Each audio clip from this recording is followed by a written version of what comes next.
우리의 몸은, 사람의 몸은 보통 물로 가장 많이 이루어졌다고 합니다.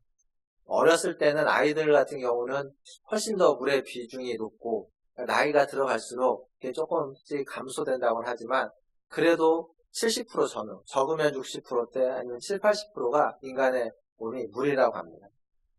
그래서 건강을 지키는데 물은 굉장히 중요합니다. 좋은 물을 찾아서 마시는 것도 중요하죠.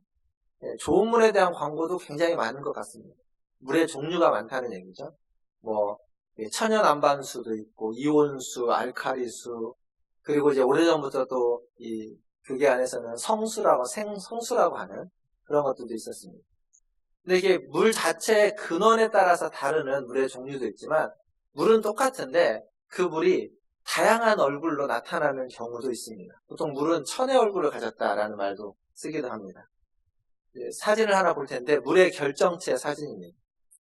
그러니까 물인데 그 물을 어떠한 상황을 좋고 물의 어떤 구조를 원자들 결정체를 이렇게 사진을 찍어보면 저기 밑에 글씨들이 다 있습니다. 고맙습니다. 그 다음에 저 이제 다 고맙습니다는 얘기 이태리어, 독일어, 프랑스어 이렇게 되어 있고요. 그 아래 보면 이 영어로 되어 있는 you fool부터 시작해서 이제 안 좋은 얘기죠. 망할 놈이라는 얘기, 뭐 못한다는 얘기, 이런 안 좋은 얘기들. 근데 결정의 모양이 좀 다릅니다. 고맙습니다라는 이야기를 하는 어느 나라 표현이든 그쪽의 결정은 굉장히 좀 이렇게 육각형으로 해서 굉장히 멋있는 아름다운 모습이지만 이 멍청한 놈, 망할 놈이라고 하는 저런 표현들이 들어가 있는 물의 결정은 굉장히 헝클어져 있고 망가져 있고 제대로 모양을 갖추지 못하는 모습이 있습니다. 여기 맨 마지막에 보면 두 개가 있는데 하나는 기도 전, 하나는 기도 후라고 저렇게 되어 있기도 합니다. 저게 얼마나 기도가 그런 효과가 있는지는 잘 모르겠으나 이 결정체 그림을 놓고 얘기하는 건 이런 겁니다. 말이라는 게 물에 같은 물이지만 그 물의 결정체를 바꾼다는 이야기입니다. 그러니까 어떤 말을 하느냐에 따라서 그 말의 내용이 그 물이 아주 아름다운 물, 결정체가 선명하고 명료한 물을 만들기도 하지만 그 결정체가 선명했던 그 물이 말로 인해서 저렇게 헝클어지고 망가져 버리기도 한다는 얘기입니다. 물만 그럴까요? 물만 그렇다고 생각하지 않습니다. 사람도 마찬가지라고 생각합니다. 이면수 목사님이라고 아시나요?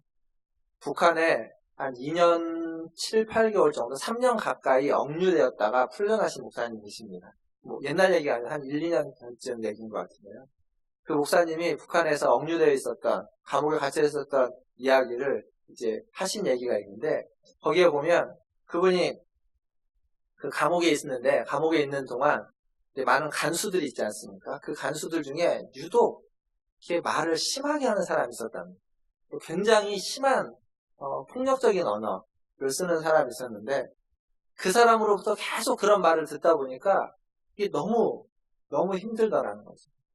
근데 이제 이 힘든 게 그냥 듣기 싫은 소리를 듣는 것으로 멈추지 않고 그 사람의 어떤 욕이든 비난과 조롱과 그 독한 말이 계속 듣다 보니까 어느 날부터 설사를 하기 시작하는데 3개월 동안 하루도 쉬지 않고 설사를 했다고 합니다. 하루에도 몇 번씩. 그렇게 하니까 이제 그 간수가 이 이면수 목사님을 불러가지고 그 소장이, 교도소의 소장이, 감옥의 소장이 불러서 무슨 일인가 물어보고 그 목사님이 어떤 간수 때문에 그 사람의 그 얘기 때문에 너무 힘들다고 하니까 소장이 무슨 얘기인지 알아듣고 그 간수의 보직을 바꿔서 위치를 안 만나지 않도록 옮겨줬다고 합니다. 옮겨주고 나니까 그 다음날부터 설사가 그쳤다고. 목사님이 간증했던 얘기에 있는 말이라는 게 그냥 욕을 한번 할 수 있고 조롱도 할 수 있고 비난도 할 수 있고 때로는 그걸 들을 수도 있습니다. 근데 그 한 번이 아니라 그런 하나하나가 쌓이고 모이면 사람을 그 어떤 폭력보다 더 무서운 폭력이 될 수 있는 게 언어입니다. 그래서 지난주에도 말에 대한 이야기를 했지만 오늘 또 지난주에 이어서 말에 대한 이야기를 한 번 더 같이 생각해 보려고 합니다. 오늘 우리가 읽었던 6절 말씀, 지난주에 마지막 구절이었는데 오늘은 시작하는 구절로 6절 말씀을 보시면 혀는 불이라고 되어 있습니다. 그리고 그 혀가 우리 인생의 수레바퀴를 불지르고 불사른다는 거죠. 그리고 그 사르는 것이 지옥불에서 난다라고 되어 있습니다. 근데 이 말이 무슨 말인지 정확히 알려면 여기 지금 화면에 나와 있는데 세번역 성경에 있는 번역을 한번 읽어보면 이 얘기가 조금 더 우리가 분명히 알 수 있습니다. 한번 같이 화면을 보시고 읽어보도록 하겠습니다. 세번역 성경 같이 읽겠습니다. 그런데 혀는 불이요, 혀는 불의의 세계입니다. 혀는 우리 몸의 한 지체이지만 온몸을 더럽히며 인생의 수레바퀴를 불지르고 결국에는 혀도 게헨나의 불에 타버립니다. 자, 여기 보면 그러니까 말이라고 제가 지금 표현하고 있는데 말이라는 것이 인생의 수레바퀴를 불사른 후에 그 말조차도 게헨나의 불, 우리가 가지고 있는 개역 개정에는 지옥의 불이라고 되어 있죠. 지옥의 불에 의해서 그 말도 다 타서 없어져 버리는 겁니다. 말이라는 건요, 듣는 사람들의 인생의 수레바퀴를, 삶의 수레바퀴를 불사르는 것만이 아닙니다.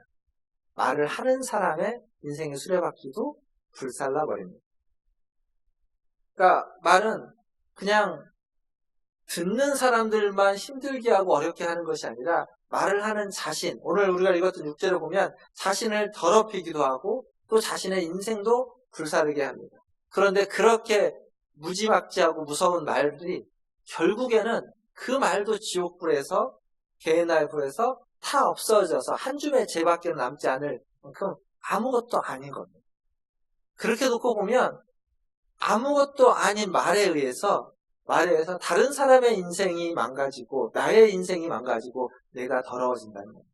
사실은 아무것도 아닙니다. 그것도 불에 다 없어져 버릴 겁니다. 한 줌의 죄도 안 되는 것인데 그냥 사라져 버리는 것인데 그것에 의해서 우리가 우리 자신과 다른 사람을 망가뜨린다는 거죠. 그래서 참 안타깝고 속상한 일입니다. 8절 말씀에 보면 야고보는 그것을 혀는 쉬지 아니하는 악이요 죽이는 독이 가득한 것이라고 합니다. 그러니까 얼마만큼 그것이 무서운 것인지를 말해주고 있습니다. 말을 조심해야 되는 것, 말을 주의해야만 하는 건 다른 사람을 위해서도 그래야겠지만 이웃을 사랑하는 마음으로도 그러해야겠지만 먼저는 나 자신을 위해서도 그러야만 합니다. 내가 하는 말을 누가 가장 많이 들을까요? 내가 하는 말을 가장 많이 듣는 사람은 나 자신입니다. 나 자신이 가장 많이 듣습니다. 내가 다른 사람이 하는 말, 그 다른 사람은 내가 만나는 수십 명의 사람들 중에 한 사람, 하나의 이야기일 뿐이요. 나는 그 수십 명을 만나면서 하는 모든 얘기를 나 스스로는 내 입에서 나오는 말로 내 귀로 듣습니다. 그리고 거기에 더해서 내 입에서 나오지 않는 마음의 소리, 마음의 말까지도 나 자신은 매일매일 들으면서 살아가고 있습니다. 그래서 그 말이 물의 결정을 깨트려버리는, 흐트려버리는 그런 부정적이고 악하고 독한 말이라면 그렇다면 결국 우리의 몸이, 우리의 영혼이 깨지고 부스러지고 흩어져 버리게 되는 거겠죠. 사랑하는 성도 여러분, 여러분 자신을 소중히 여기시기를 바라겠습니다. 나를 사랑하지 않는 사람은 다른 사람을 사랑할 수 없습니다. 그래서 내 이웃을 내 몸과 같이 사랑하라 라고 성경에 말해준 건 내 몸을 사랑하지 않는 사람이 다른 사람을 사랑하는 데는 한계가 있기 때문입니다. 나를 사랑하는, 여러분 자신을 사랑하는 성도님들 되기를 주님의 이름으로 축원합니다. 무엇으로 그것을 표현하시냐면 여러분의 말로써, 여러분에게, 여러분의 귀에, 여러분의 마음에 가장 많이 들려지는 그 말이 사랑스러운 말과 긍정적인 말과 사람들을 세워주는 말을 통해서 여러분 자신을 세워나가시기를 주님의 이름으로 축원합니다. 길들일 수 없는 말입니다. 8절에 보면 분명히 뭐라고 되어 있냐면 혀는 쉬지 아니하는 악이요 죽이는 독이 가득한 것이라고 말했는데 그 앞에 혀는 능히 길들일 사람이 없다라고 말하고 있습니다. 쉽지 않은 거죠. 9절과 10절을 보면 대부분의 동물들은 다 길들여진다고 합니다. 채찍과 당근으로 다 길들일 수 있습니다. 요즘은 이제 많지 않지만 서커스 공연이나 이런 공연들 방송에서나 이렇게 하는 거 보면 아무리 맹수여도 그 조련사 앞에서는 조련이 되어서 말을 잘 듣는 것을 볼 수 있습니다. 무서운 맹수도 그런데 우리의 이 말을 하는 이 혀, 이 입은 무서운 맹수인가요? 무섭습니까? 혀를 무서워하는 사람이 없습니다. 말을 무서워하지도 않습니다. 무서운 맹수가 아니지만, 전혀 우리를 위협하는 존재가 아니지만, 그러나 우리의 의지대로 다 움직여지는 것 같지만 때로는 조련이 안 되어서 우리의 마음대로 되지 않습니다. 싸움을 하다 보면 그럴 때가 있죠. 부부끼리 싸움을 싸우다 보면, 혹은 어디 밖에서 갈등이 있어서 흥분해서 싸움을 싸우게 되면, 그런 걸 보면 저 사람이 저렇게 얘기할 수 있을까라고 하는 정도로 이렇게 험한 말들이 오가는 경우들이 있습니다. 조금 지나면 금방 후회할 말인데 그 순간에는 그게 나오는 거죠.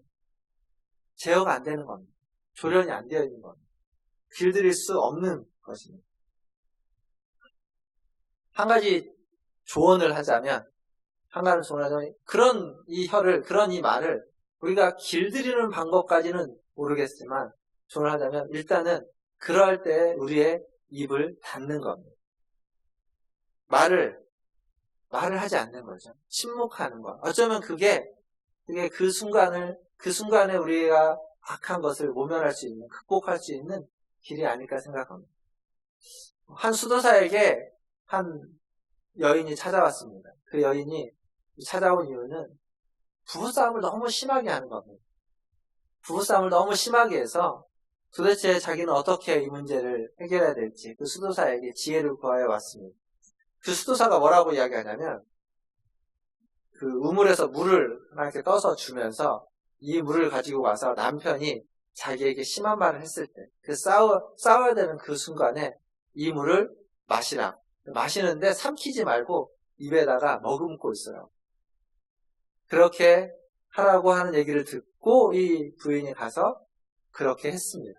말대로 지킨 거죠. 지켰는데 3개월 후에 이 부인이 찾아왔습니다. 뭐라고 하면 찾아왔냐면, 모든 문제가 다 해결됐다. 수도사님이 주신 이 성수 때문에 우리 가정의 모든 문제가 다 해결됐다고 합니다. 그러다 수도사가 이런 얘기를 했습니다. 그 물은 성수가 아니라 그 물은 그냥 우물물이고, 그 문제가 해결된 건 침묵이 힘이 있었기 때문이다. 이야기합니다. 입에다 물을 머금고 있으니까 말을 못하는 거죠. 상대방이 아무리 악한 말을 해도 이쪽에서 말을 안 하니까 그게 더 싸움이 되지 않고, 그러면서 문제가 해결됐다는 것을 이야기하는 겁니다. 침묵이 위대한 것이다 라는 교훈을 주는 이야기입니다. 말이 날뛰려고 할 때 날뛰는 말을 제갈로 제어할 수 있다라고 지난주에 말씀드렸습니다. 마찬가지입니다. 우리의 혀가 날뛰려고 할 때 우리의 입을 닫음으로써, 우리의 입에 제갈을 물음으로써 우리의 그 말을 우리가 조정한다면, 그렇다면 그것만으로도 굉장히 많은 어려움과 많은 문제들이 풀어져 갈 수 있을 겁니다. 이렇게 여러분의 말을 조절하시고 제어하시는 성도님들 되시기를 주님의 이름으로 축원합니다. 우리 말씀 9절과 10절을 한번 같이 이제 읽어보도록 하겠습니다. 3장 9절과 10절을 함께 읽겠습니다. 시작. 이것으로 우리가 주 아버지를 찬송하고 또 이것으로 하나님의 형상대로 지음받은 사람을 저주하나니 한 입에서 찬송과 저주가 나오노라. 내 형제들아, 이것이 마땅하지 아니하니라. 여기 보면 한 입에서 찬송과 저주가 나온다고 야고보가 말하고 있습니다. 이 야고보의 얘기를 우리 좀 주목해 봐야 됩니다. 말이라는 것은 어떤 의미에서 가장 영적인 것입니다. 찬송을 한다는 건 우리가 말로 할 수 있는 가장 최고의 영적이고 거룩한 행위입니다. 그런데 저주가 나온다는 건 그 가장 영적인 말이 어떤 의미에서 가장 악의적인 것으로 바뀔 수 있다는 겁니다. 여러분, 기도하는데 저주 섞인 기도 들어보신 적 있으십니까? 저주 섞인 기도는 굉장히 섬찟합니다. 기도는 기도인데 기도가 아니에요. 여기 9절에 보니까 이것으로 말로써 우리가 주 아버지를 찬송하고 또 이것으로서 하나님의 형상대로 지음받은 사람을 저주하나니.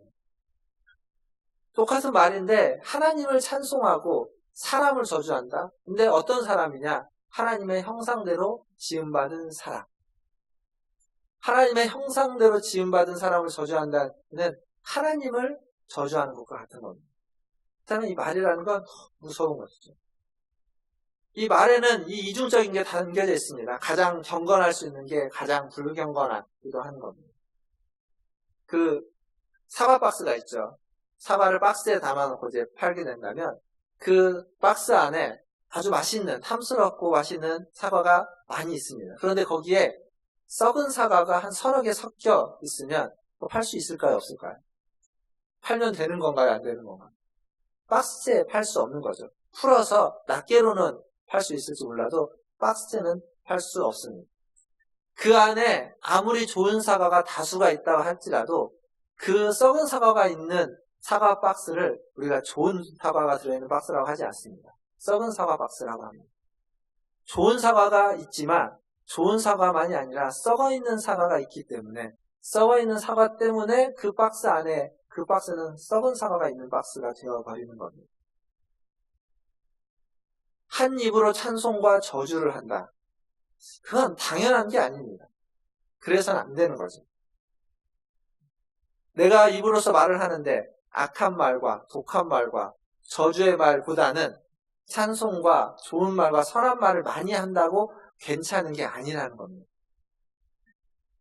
선한 말, 좋은 말, 부드러운 말을 많이 하긴 하지만 우리의 입에서 악한 말과 독한 말과 저주스러운 말이 나오고 있다면 그 입은 악한 말과 독한 말을 하는 입이라고 보는 게 성경적인 겁니다. 그렇게 나아가면 안 되는 겁니다. 평소에는 찬송하고 평소에는 청산유수처럼 기도하지만 때때로 우리의 입에서 악하고 독한 말이 나오고 있다는 건 그 사람 안에 있는 것이 그 사람의 인격이 어떠한지를 보여주는 거라고 이야기할 수 있습니다. 사실 요즘 이게 그냥 하나의 예로서 우리 개인적인 표현으로서 말해지면 좋지만 요즘 사회에서는 이걸 너무 잘 드러나고 있는 이야기 모습들이 현상들이 많이 있습니다. 언젠가부터 이제 시청에서 그 기도회를 굉장히 많이 열어왔는데 그 기도회 여는 것들에 대해서 나라를 위해서 기도하고 어떤 사안을 위해서 기도하고 또 함께 연합해서 기도하는 건 너무도 좋은 일입니다. 그런데 이게 조금씩 변질되어서 최근에는 기도회와 함께 기도회를 합니다. 열심히 기도를 합니다. 그런데 기도가 끝나고 나면 거기에서 똑같은 사람들이 악한 말과 험한 말들을 함께 쏟아내는 모습들을 어렵지 않게 볼 수 있습니다. 그게 지금 여기서 하는 겁니다. 한 입에서 찬송과 저주가 같이 나가는 거죠. 찬송을 많이 했다고 해서 기도를 많이 했다고 해서 그 험한 말과 그 독한 말이 괜찮은 게 아니라는 겁니다. 아무리 기도를 많이 하고 아무리 찬송을 많이 해도 독하고 험한 말이 나간다고 하면 그렇다면 그것은 기독교 신앙이 추구하는 믿음과 행위가 아니라는 겁니다. 그럼 우리가 기독교인으로서 신앙으로서 가지고서 해야만 하는 것이 아니라는 겁니다. 어떠한 경우에도 그리스도인은 그래서는 안 된다는 것을 우리가 잊지 않았으면 좋겠습니다. 여기 야고보가 이런 말을 합니다. 내 형제들아 라고 이야기합니다. 오늘 우리가 읽었던 본문에도 10절과 12절에 내 형제들아 라고 부르고 있고 이 얘기가 시작하는 3장 1절에도 내 형제들아 라고 하면서 야고보는 지금 이야기를 하고 있습니다. 즉 이 말은 불신자들이거나 혹은 그리스도를 인정하지 않는 바리새인들, 유대인들에게 하는 얘기가 아니라 형제들이라고 부르는 사람들, 그리스도인들, 교회의 성도들, 특히 1절에서 이야기하는 걸 보면 선생으로서 존경받는 사람들에게 말하고 있다는 사실을 우리는 잊어서는 안 되는 겁니다. 그러니까 오랜 신앙생활을 하면서 연륜이 있고 직분이 있고 쌓여져 있는 사람들을 향한 야고보의 권면이라는 것을 우리는 잊지 말아야 됩니다. 그래서 이 이야기가 굉장히 어렵습니다. 왜 어렵냐면 율법을 강조하던 히브리의 선생들이 있었고 히브리파의 선생들 그리고 내적 믿음을 강조하는 헬라파의 선생님들이 있었습니다. 서로 다른 어떤 영역이 있는데 그 다른 영역에서 서로를 존중하면서 나지 않고 자기의 것이 옳다라고 하면서 서로가 적대적이고 싸우게 되는 겁니다. 공존하기보다는 서로를 비방하고 서로를 손가락질하기 시작한 겁니다. 분명히 그들이 하나님의 말씀을 가르치고 하나님을 찬양했지만 말씀을 가르치고 찬양했던 그 입술로 그 손으로 서로를 비난하고 서로를 비방하고 서로를 욕하고 내가 옳기 때문에 상대는 틀렸다라고 이야기하기 시작하는 것을 야고보가 공개됩니다. 사실 이런 싸움에서 이기는 건 목소리 큰 사람이 이깁니다. 험한 말을 하는 사람이 더 글쓰는 싸움에서 이길지도 모르고. 야고보가 보기에 그런 선생들은 답답한 거죠. 그렇게 선생이 되면 더 큰 심판을 받는다는 것을 야고보는 알기에 그들이 너무 답답해서 지금 이 3장의 이야기를 쓰는 겁니다. 아무리 그들이 주도권을 가지고 그들이 뭔가 그럴싸하게 큰 일을 해낸다 할지라도 하나님 앞에서는 큰 심판을 벗어날 수 없다라는 겁니다. 이게 야고보가 선생된 자들에게 하는 도전입니다. 아니 그래서 선생이 되지 말라고 이야기하는 거죠. 선생이 많이 되지 말라. 더 큰 심판을 받기 때문에. 그리고 이미 선생이 된 자들에게는 한 입에서 찬송과 저주가 함께 나갈 수 없다. 그럴 수 없다라고 이야기하는 마땅치 않다.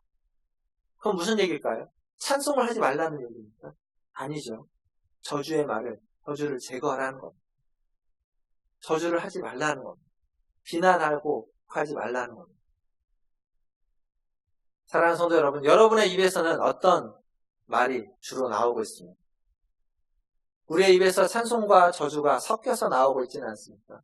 때로는 찬송, 때로는 선한 말, 하지만 때로는 악한 말, 저주와 같은 말을 쬐끔 한다고 괜찮은 게 아니라는 겁니다. 한 샘에서 두 가지 물이 나올 수 없는 것처럼, 한 나무에서 다른 열매가, 두 가지 열매가 맺을 수 없는 것처럼 그리스도인의 한 입에서도 악한 말과 독한 말, 그리고 선한 말이 섞어서 나올 수는 없습니다. 나와서는 안 된다는 겁니다. 저는 오늘 문화천재교회 우리 모든 성도들의 입에서 이 악한 말과 독한 말이 제거되기를 주님의 이름으로 축원합니다. 찬송과 저주가 섞여지지 않기를, 찬송과 저주가 구분되어지기를, 그리고 선하고 찬송의 말, 선하고 아름다운 말이 여러분의 입에서 나오시기를 주님의 이름으로 축원합니다. 말씀 한 구절 또 찾아보겠습니다. 말씀을 오늘 마무리를 하는 구절로서 베드로전서 3장 8절에서 11절까지 말씀인데, 사실 이와 비슷한 유사한 구절이 로마서에도 있습니다. 그런데 로마서 말씀보다 이 말씀을 읽으면서 오늘의 설교를 간략하게 좀 마무리를 해보려고 합니다. 3장 8절부터 11절까지 4절의 말씀을 같이 한번 읽어보겠습니다. 3장 8절입니다. 마지막으로 말하노니 너희가 다 마음을 같이하여 동정하며 형제를 사랑하며 불쌍히 여기며 겸손하며 악을 악으로 욕을 욕으로 갚지 말고 도리어 복을 빌라. 이를 위하여 너희가 부르심을 받았으니 이는 복을 이어받게 하려 하심이라. 그러므로 생명을 사랑하고 좋은 날 보기를 원하는 자는 혀를 금하여 악한 말을 그치며 그 입술로 거짓을 말하지 말고 악에서 떠나 선을 행하고 화평을 구하며 그것을 따르라. 아멘. 이와 비슷한 말씀이 로마서에도 있습니다. 로마서 12장에도 반복되게 있습니다. 로마서 12장 21절에 가보면 악에게 지지 말고 선으로 악을 이기라 라는 말이 있죠. 여기 보십시오. 9절에 보니까 악을 악으로 욕을 욕으로 갚지 말라라고 되어 있습니다. 10절에 보면 악한 말을 그치며 그 입술로 거짓을 말하지 말라라고 되어 있습니다. 여기서 말하는 이 거짓은 그냥 단순한 거짓이 아닙니다. 이 거짓은 사람들을 속게 만드는 거짓입니다. 그러니까 사기 같은 거죠. 사람들을 사기치기 위해서 사람들에게 아주 이렇게 뭐랄까요? 미끼를 던지는 겁니다. 그물을 던져서 그거에 혹하도록 하는 거짓. 그렇게 해서 넘어뜨리는 거죠. 그러니까 남들이 오해하도록 넌지시 던지는 말입니다. 사실 이런 거짓에는 진실이라는 것이 섞여 있습니다. 요즘 말하는 가짜뉴스 같은 것들, 거기에는 진실 같은 게 섞여 있습니다. 그러나 거기에 뭔가를 덧붙여서 오해하게 만들고 왜곡하게 만들고 잘못 이해하게 만드는 거짓들. 이게 진짜 무서운 겁니다. 지금 베드로가 뭐라고 말하냐면 마지막으로 말하노니 라고 하면서 이야기합니다. 마음을 같이해서 동정하며 형제를 사랑하고 불쌍히 여기며 겸손하게 살고자 한다면 악을 악으로 갚지 말고 욕을 욕으로 갚지 말아라. 악이 들려지고 우리에게 욕이 들려지지만 누군가 우리에게 악을 바라고 누군가 우리를 욕하고 있는데 그 악을 악으로 그 욕을 욕으로 갚지 말고 도리어 그 악을 행하는 자, 욕을 행하는 자에게 도리어 복을 빌라라고 말하고 있습니다. 그것이 우리의 부르심이다라고까지 이야기하고 있습니다. 하나님 우리를 왜 불렀습니까? 하나님이 우리를 왜 하나님의 자녀 삼으셨습니까? 오늘 베드로는 이렇게 말합니다. 하나님이 우리를 부르신 이유는, 하나님이 우리를 하나님의 자녀 삼으신 이유는 악을 악으로 갚지 않고 욕을 욕으로 갚지 않고 도리어 그들을 위해서 복을 빌게 하기 위해서 우리를 불렀다고 이야기하고 있습니다. 생명을 사랑하고 10절에 보면 생명을 사랑하고 좋은 날 보기를 원하는 자들, 그러한 삶을 살아가기를 원한다면 우리의 삶의 자세는 그래야만 하는 겁니다. 우리의 혀를 금하고 악한 말을 그치고 그 입술에 미끼와 같은 사기를 치는 것과 같은 속이는 것 같은 거짓말을 하지 않고 악에서 떠나 선을 행하는 것, 욕을 욕으로 갚지 않고 악을 악으로 갚지 않고 도리어 복을 빚는 그것을 행하면서 주님을 따르라 라고 말하고 있습니다. 이게 우리의 소명이고 우리의 부르심입니다.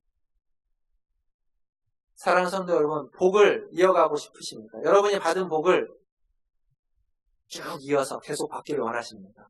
그럼 이렇게 해야 됩니다. 9절 말씀에 맨 마지막 너희가 부르심을 받았으니 이는 복을 이어받게 하려 하심이라 라고 되어 있습니다. 우리가 받은 복, 우리가 주님 하나님께 받은 복을 우리가 이어가기를 원한다면 우리는 악을 악으로 갚지 않고 욕을 욕으로 갚지 않고 도리어 복을 빌어주는 그 부르심에 합당하게 살아갈 때 우리에게 주어진 복이 이어지는 겁니다. 그리고 그렇게 복을 빌어줄 때 누군가에게 악을과 욕으로 갚지 않고 복을 빌어주면 그 복을 빌어준 대로 그 복을 받는 사람에게도 그 복이 이어져 가는 겁니다. 나에게 주어진 복이 지속되기를 위해서도 우리는 이러한 삶을 살아야만 할 것이고 더 나아가서 다른 사람에게 복을 이어주고 다른 사람에게 복의 통로가 되게 하기 위해서도 우리는 또한 이러한 삶을 살아야 됩니다. 사람의 인격은 말에 의해서 결정된다고 말했습니다. 인격만이 아니라 그 미래와 장래도 우리에게 주어진 이 복이 계속될 것인지 아닌지도 말에 의해서 결정되는 겁니다. 악을 악으로 갚지 않는 말, 욕을 욕으로 갚지 않는 말, 악과 욕이 전해져도 도리어 복을 비는 말, 그렇게 말을 할 때 우리에게 주어진 복이 이어져 갈 것이고 그러한 말을 할 때 하나님 주신 은혜가 나에게 그리고 나를 통해서 다른 사람들에게 전해질 수 있을 거라고 믿습니다. 칭찬을 칭찬으로 갚는 것, 선을 선으로 갚는 것, 그건 지극히 당연한 겁니다. 그것은 우리를 부르신 하나님의 부르심과 소명이라고 할 수 없습니다. 오늘 말씀에 베드로는 우리의 소명은, 우리의 사명은, 우리를 부르신 이유는 칭찬과 선으로 갚는 것이 아니라 악과 욕을 복을 빌어주는 것으로 선을 행함으로 갚는 것이라고 이야기하고 있습니다. 이렇게 악에게 지지 말고 선으로 악을 이기시는 성도님들 되시기를 주님의 이름으로 축원합니다. 악을 악으로 갚지 않고 욕을 욕으로 갚지 않고 도리어 그리스도의 복을 빌어주는 그러한 우리 모든 성도들 되시기를 주님의 이름으로 축원합니다. 기도하겠습니다.